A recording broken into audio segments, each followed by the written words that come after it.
Good morning, everybody.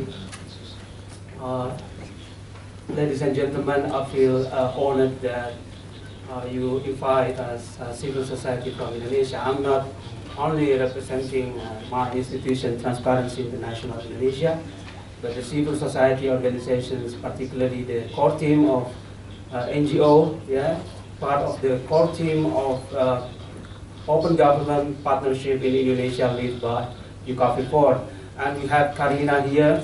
Mrs. Karina, please stand up. Yeah, our lead in the Open Government Partnership in Indonesia. Well, talking about OGP, the catchy word is partnership. Open government have been already there as a jargon, as a movement, as activities that all over the world, the government and civil society have been pushing so long. But the partnership of the OGP is that distinctive word that defines the OGP.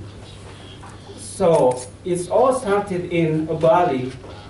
To give you a little bit example on how the partnership between civil society and the government in doing such a big event in Bali, our Asia Pacific OGP conference in May 2014, a couple of months ago, when we sit together, civil society and the government, to not only promote the spirit of open government partnership, but also to talk more about our challenges and also opportunities for changes in the Asia Pacific as a region. We know that we have similar situations. We have little bit similar challenges in our region, even though there is a very advanced countries in the region. There is also quite developing countries in the region. There's of course quite undeveloped countries in the region, but the most important that these differences is not become a burden or become obstacles for us to talk about how to give us solutions to the real problem of the people. So when we are in Bali, we feel the same feeling that as a region we need to say something and make a solutions to these problems. Well, in Bali, we have what we call as a CSO Day, where Sarun is one of the facilitator or a lead coordinator in one of the sessions. In Bali, the CSOs from all over the country in the region formulate three points of the joint statement. The one that we feel that we need to protect and promote civic space as enablers or as conditions to improve people's life and to create good governance. And the second, we need to put the governance at the core center of the development. And we know now that in the United Nations there is already an ongoing debate about the goals, the post-MDG goals in the post-2015 agenda.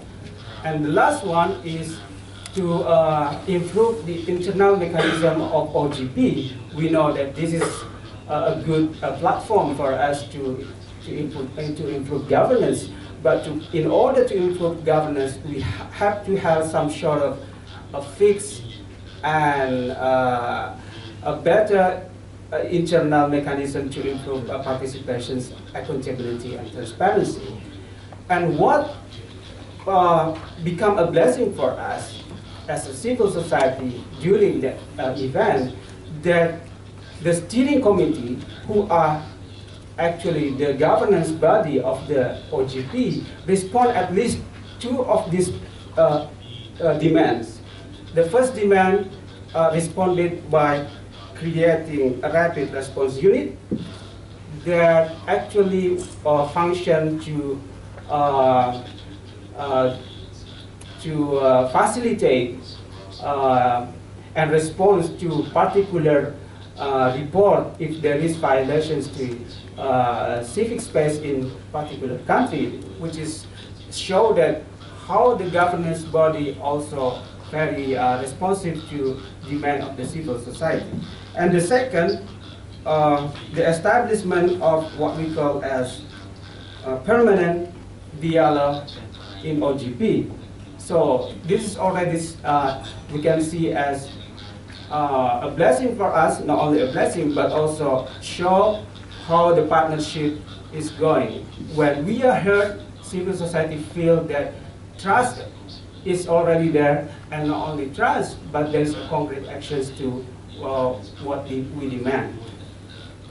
And the second, as what I said before, that we are in the region, particularly Southeast Asia, we have some similarities. I mean, we are all countries that are in developing and try to improve public services. This is the challenges after, for example, Indonesia had a reform in 1998. We have a reform. And I think in Cambodia, I read about that you are now in the developing stage after past war, for example. So in all these post situations, I mean, now we are pushing to better public services. And as I heard from Mr. Sarun before, that the reform in Cambodia is already going on. I mean, we need to keep this momentum, and using maybe the OGP is one of the platforms or tools that can facilitate the reform to go faster and better. This is maybe one of the momentum that we can keep going.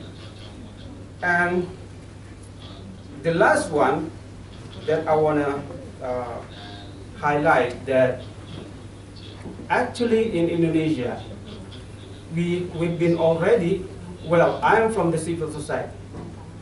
I'm part of the reform movement in 1998, where after that, civil society, not only civil society, but also people have been outspoken, and the civil society organizations is so vibrant. But sometimes, before the OGP, we are already outside. We are only outside the system. We only knocking the door from outside. When the OGP come, we are part of the, not the system, but we are part of the group that can decide on what we want and what government should do, for example.